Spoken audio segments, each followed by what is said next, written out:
نبدأ نتكلم عن ال URDF. عرفنا الببلشر والسبسكرايبر وخلصنا الجزئية دي وعملنا البروجكت عليها. بالنسبة للجزئية بتاعت ال URDF دي تعتبر مهمة جدا يعني لأي حد هيعمل موبايل روبوت سواء في السيميليشن أو في الريل. تمام.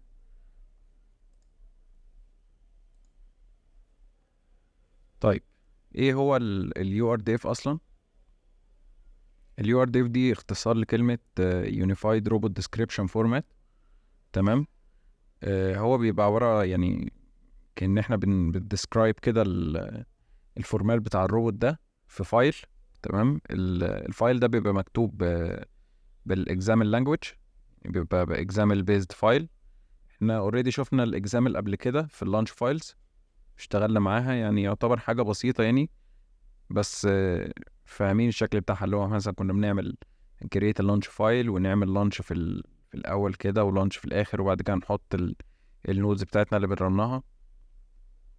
فاحنا هنستخدم نفس الفورمات دي يعني. طبعا احنا بنستخدم ال URDF عشان نوضح الاستراكشر بتاع الروبوت، يعني كأننا كده بنعرف الروس سيستم الاستراكشر بتاع الروبوت بتاعنا عامل ازاي.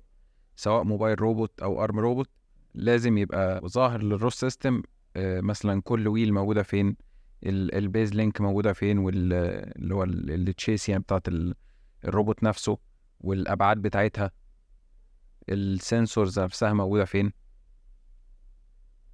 زي ما كنا بنقول احنا ليه بنستخدم ال URDF. ال URDF احنا بنحتاج نستخدمه مش بس عشان السيميليشن. تمام. يعني احنا ممكن نعمل بيه نستخدم ال URDF ونعمل له سبان جوه الجازيبو سيميليتور ونعمل سيميليشن للروبوت بتاعنا. لكن كمان ال URDF موديل اللي انت بتعمله هتستخدمه مع الري روبوت، لانك لما تبدأ تحط السنسورز بتاعتك والموتورز والويلز، الروس سيستم لازم يبقى عارف كل حاجة من الحاجات دي مكانها فين.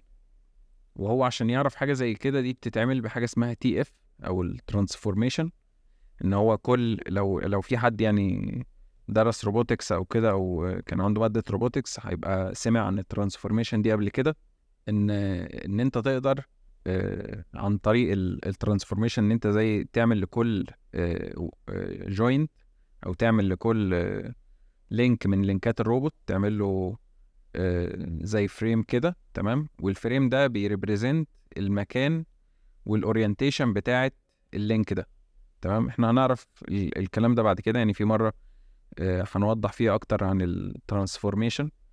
بس الفكرة كلها ان انت عشان تقدر تخلي الروس سيستم يتعامل مع الروبوت بتاعك، لازم تبقى محدد له الفريم بتاع كل اوبجكت او كل لينك موجود عندك، بما فيهم السنسور لينك. يعني كل حاجة ليها لينك. يعني السنسور مثلا اللايدر ده ليه لينك، واللينك ده ليه اورينتيشن، الليفت ويل والرايت ويل البيز ليها لينك. فانت عشان تعمل حاجه زي دي بايدك ممكن تعملها عن طريق الرص، بس عشان تعملها هتاخد منك وقت ومجهود كبير. تمام. انك تبدا تسيت اب او تعمل بابلشنج للتي اف فريم باي فريم، وتعمل ريليشن كده بين كل فريم والتاني، وتقول ده فين من ده.